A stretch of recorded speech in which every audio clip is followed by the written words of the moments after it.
Hello, and a very warm welcome to my channel. Tonight, we update the latest news to you.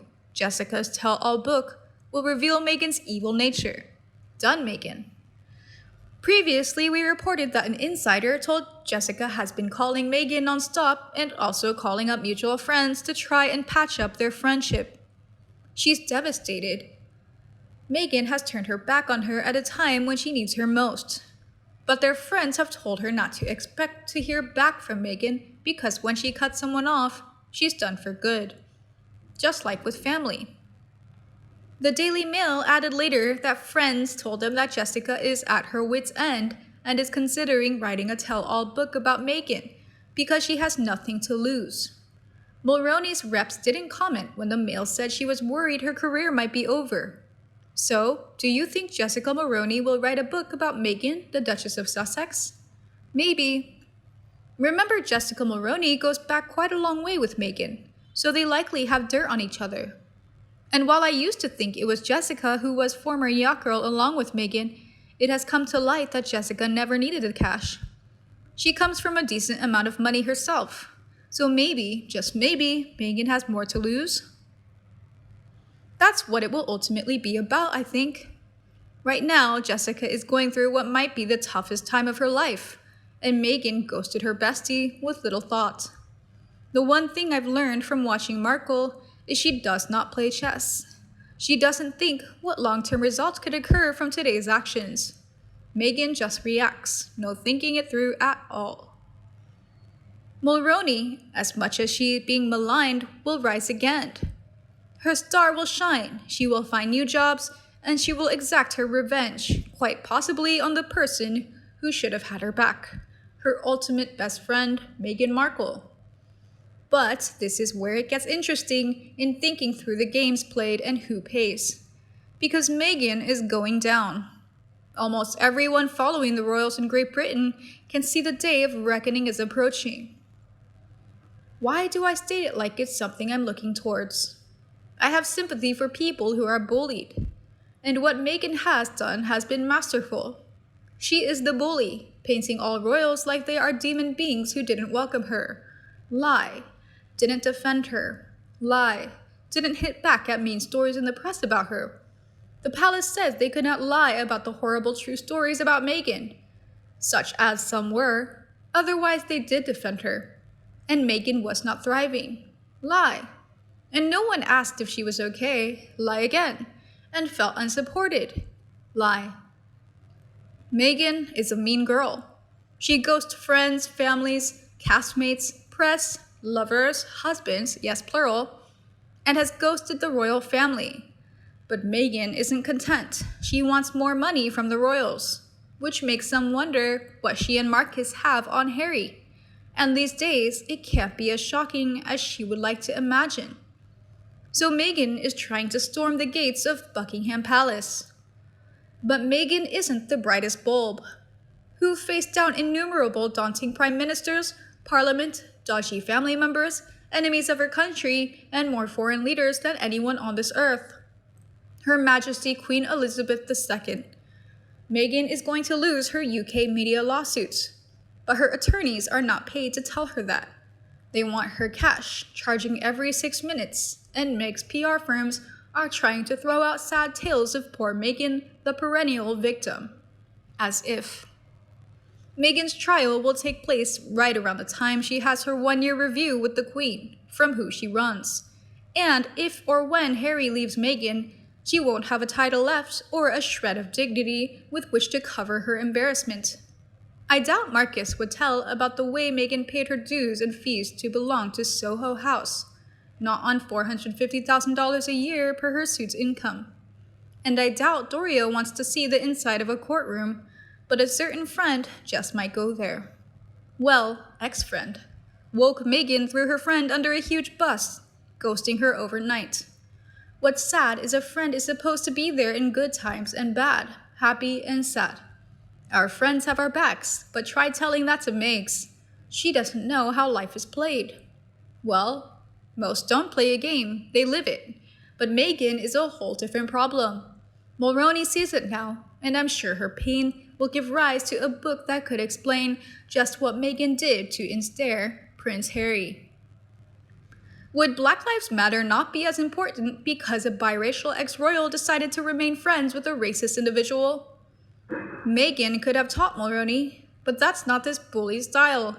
She cuts and runs, always on to the next big thing. It's tiring, really. I look forward to the day when Meghan is a footnote at the end of a Wikipedia page. Why? Because she is a bully who picked the wrong opponents. Don't mess with the royal family. And don't ghost your friends who have a lot of dirt on you. Too bad Meghan was never taught chess, or patience, or kindness. Too bad for her. Jessica was in that skybox at the Invictus Games, so she knows what Marcus and Meghan said, while she and Doria made sure to pretend nothing was going on. Right, we saw the photos, and where there is smoke, there's a damn good fire. Mulroney might decide to write her book now, and then publish it in time for the spectacular takedown of Meghan, courtesy of the world. Meghan has it coming to her. She is the bully. Mulroney knows all of this. Meghan should have kept her as a friend.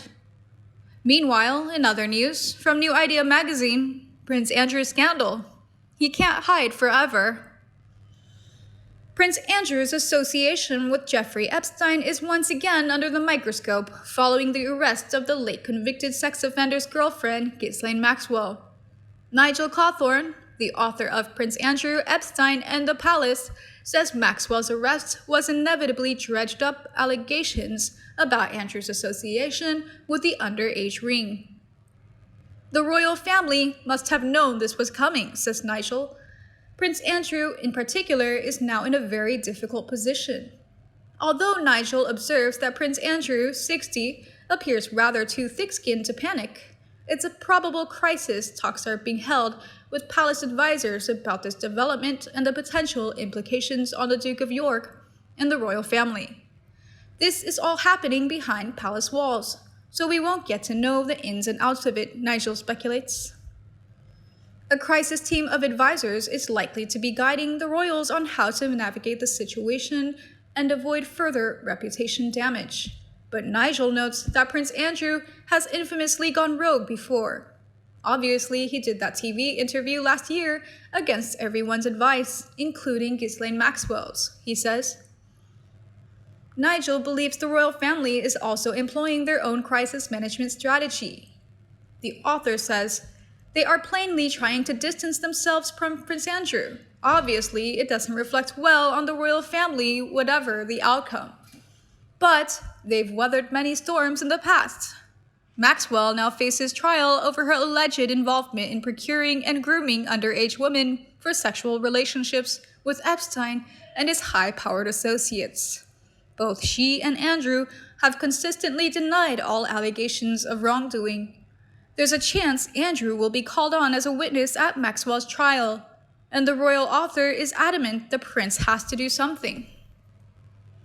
Nigel continues, he can't just hide behind the palace walls forever. He has a very tough decision to make, whether to return up there and face interrogation by a slick New York prosecutor who's not going to give him an easy time. And if he doesn't go, then I don't know how he can hold his head up in public again. But I do think that he'll have to compromise with the US authorities to some extent and give some sort of deposition. But it will probably be from here in the UK and not require traveling to the US. One issue that is speculated to be holding the prince back is the rumored existence of a secret video from Epstein's residences. If these videos exist, they could place Prince Andrew in the same vicinity of his accusers, such as Virginia Roberts-Giuffre. If this footage exists, it would now be in the hands of the FBI, and there's nothing Buckingham Palace could do about it, says Nigel. If such damning evidence exists, it would undoubtedly ruin Prince Andrew.